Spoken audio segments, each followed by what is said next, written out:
বাবু এবং হাবু ভবানী প্রসাদ মজুমদার। থানায় গিয়ে সেদিন ভোরে বললে কেঁদে হাবু, নালিশ আমার মন দিয়ে খুব শুনুন বড় বাবু।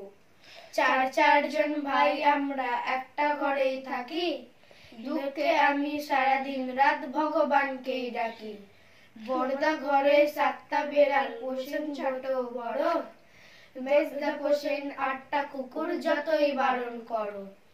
শেষদা পাগল 10টা ছাগল রাখেন ঘরে বেঁধে, গন্ধেতে প্রায় যাই মরছি কেঁদে কেঁদে।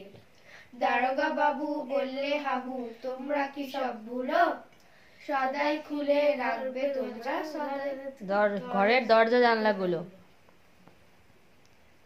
শুনেই হাবু বেজাই কাবু বললে করুণ সুরে, দেড়শো পোষা পায়রা আমার যাবে যেসব উড়ে। Very good.